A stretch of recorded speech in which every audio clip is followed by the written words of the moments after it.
Tonsa Wild Killer here, and we're back with another chapter of When the World Fell, a Ruscan fanfiction. This is chapter 10, and chapter 10 is called Uh-Oh. So, let's see what this uh-oh is. Alfred and Matthew have been walking for about 8 hours by now. The harsh nuclear sun scorching the nape of Alfred's neck. Of course Matthew helped him, 'cause bros are like that. He gave Alfred an extra scarf from his bag. Alfred gladly accepted it and wrapped it around the burned spot. After that, he took a shot of water. He didn't want to look like a prune after the end of this trip after all. Matthew does the same, 'cause who wants to die in the middle of nowhere from dehydration? Not him, that's for sure. Not only that, but Matthew's parka had a hood, so it works. Wasn't it really cold just a while ago? He asked Alfred. Well, the ozone layer was kind of messed up and stuff, so there are cold spots and hot spots. We just so happened to be in, a hot spot, he explains to Matthew. Oh, who told you that? Matthew asked Alfred. You call me stupid, Alfred jokes. Well, Matthew says jokingly.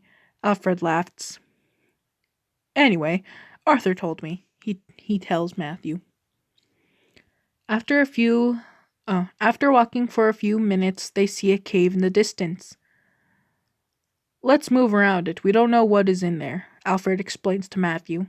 Matthew nods. Obviously, Alfred knows more than him, so he's not going to take his chances with anything. Quickly and quietly, they move around the cave with ease. However, they do not walk away that easily.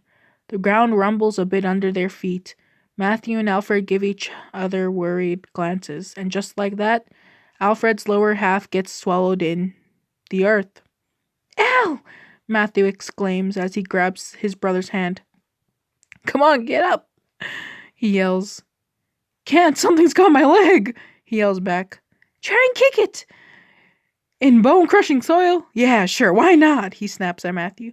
Well, just try and pull me out. Okay. Matthew grabs both of Alfred's hands and starts to pull. Ow, ow, ow, ow, ow, ow, ow. Alfred repeats over and over. Matthew sighs and pulls out his gun. Whoa, Alfred yells. Hold on, don't move.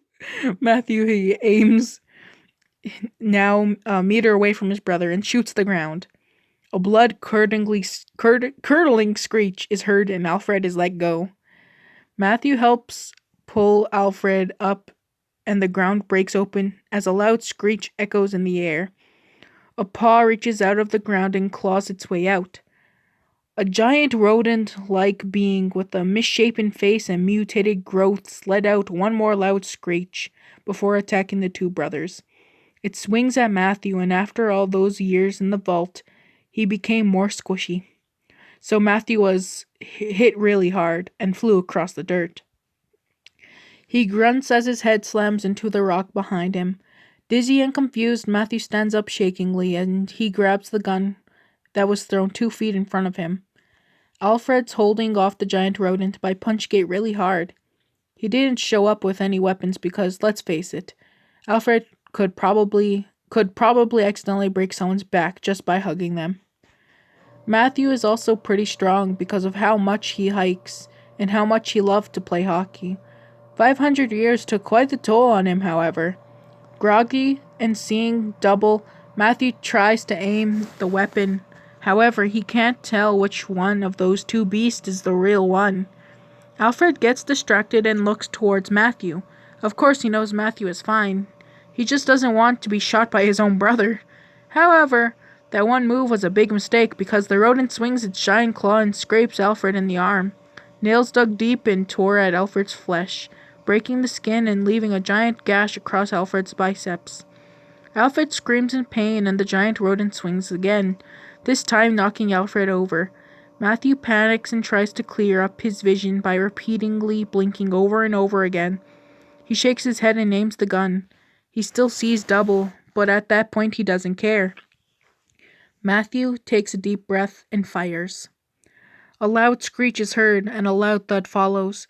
Everything is now silent. Matthew shakingly lowers his gun and looks at the now dead giant rodent. A bullet right between the eyes. Matthew laughs, and he begins to cheer. Alfred tries to sit up, but the gash is too deep.